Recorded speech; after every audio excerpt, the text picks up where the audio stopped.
certified prosthetist assistant, certified prosthetist orthotist assistant.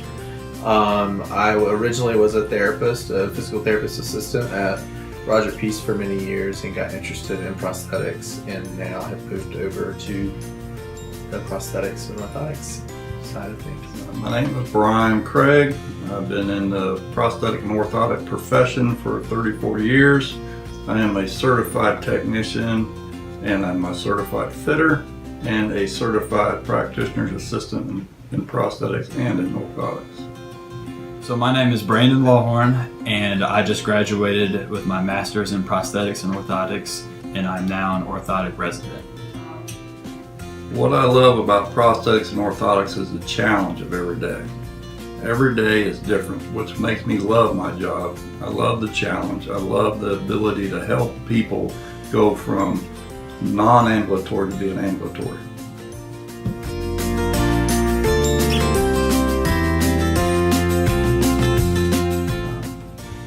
Being able to help people, the gratification of having someone, especially prosthetics, is my true love. Being able to help someone that comes in that's not able to walk and providing them with a prosthetic leg that is able to, get them back into their life and all it makes me. Is there are people walking around every day living their lives with devices I have helped make with my own hands.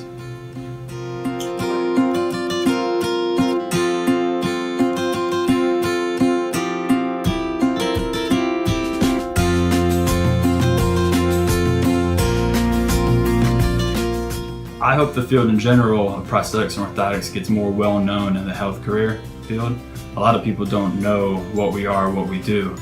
I hope our name gets out there a little bit more.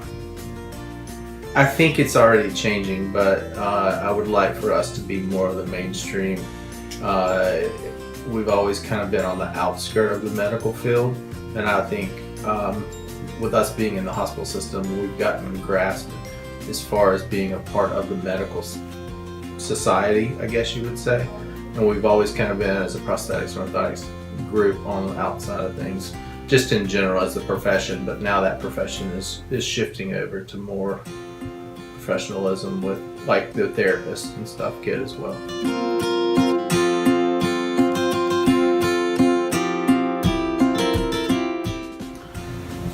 The new improvements or new developments in our profession that excite me are the way that we're getting new myoelectric upper extremity prostheses that now sense hot and cold.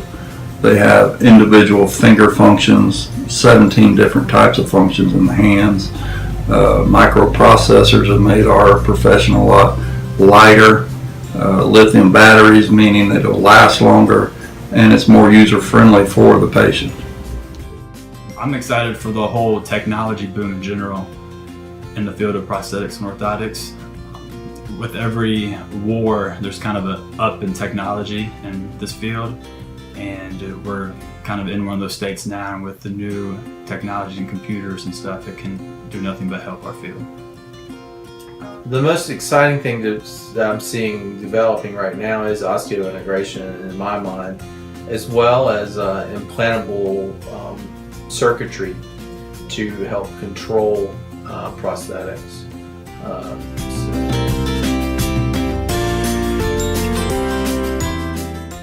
I do see issues with diabetic health leading to amputations. Patient compliance, patient education is huge in the prevention of amputation.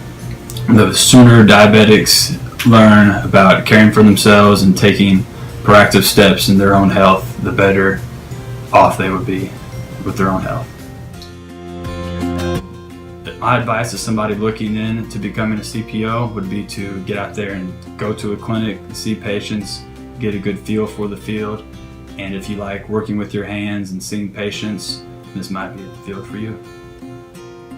Advice I would give them: to try and gain as much experience as possible, to try and get into as many clinics as you can, to volunteer and know that this is the field that you want to go into.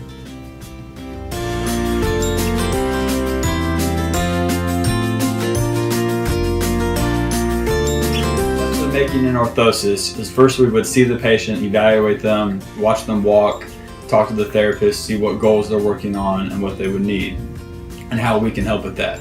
Then typically we'll take a cast that would look like this. This is fiberglass tape, and it's a way for us to make a mold of the patient's leg.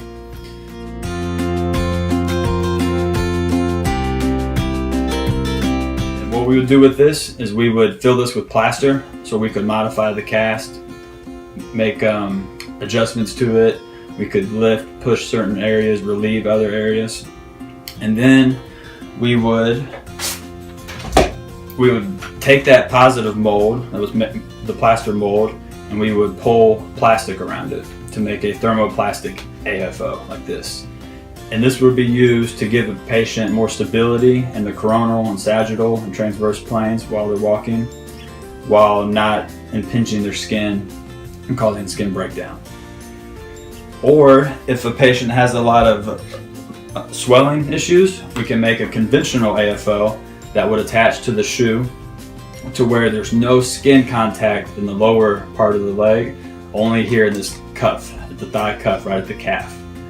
And this will not only decrease our skin contact if we don't want that with, say, a diabetic patient or a patient with neuropathy, we would also allow for volume fluctuations by adjusting the straps on the leg. And it just fits to any shoe that the patient has. To make a prosthesis, it's similar to the process of making orthosis, where we would take a cast of the leg, which would look like this, so we could get a good copy of the anatomical landmarks on the patient's leg. We would use this cast to fill it with plaster, so we can add plaster to certain areas we wanted to relieve, which is mainly the bony anatomy, and then we would remove plaster to areas we wanted to apply a force or pressure, which is mainly soft tissue areas that would atrophy as the patient progresses into their new lifestyle as an amputee. From the plaster mold, we get a finished prosthesis that looks like this.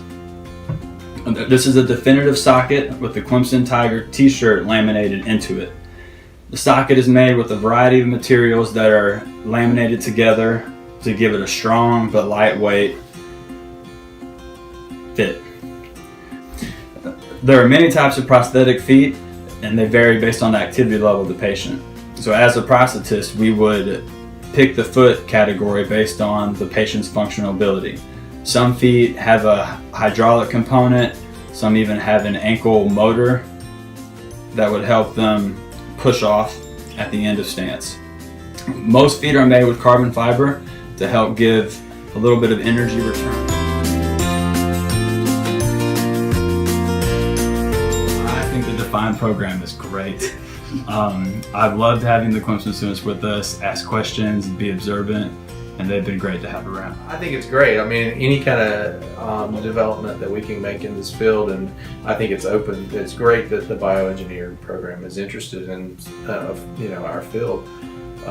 We're seeing more and more bioengineering students in prosthetics now, so it's a great thing. We need it.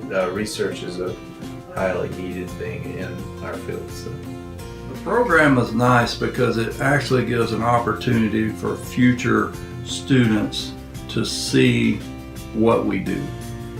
And a lot of people don't know we exist until they meet us. And then it's like, wow, and it can be overwhelming. And we have to keep that in mind because we do it every day. We don't think about it. So it's a good program. I enjoy the program.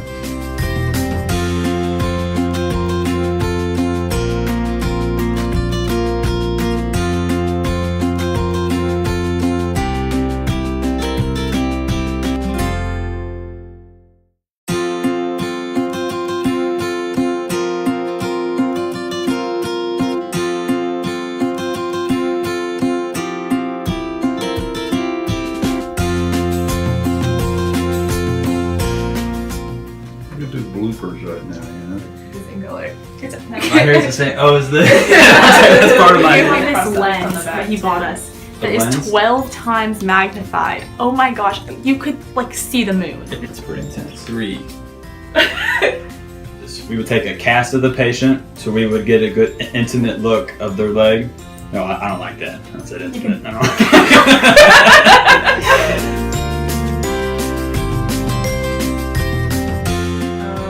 And how do you feel about the Define program? These pestering little Thompson students, Those are the ones. The ones that have been following you around. the ones that's been following us around for like 2 weeks.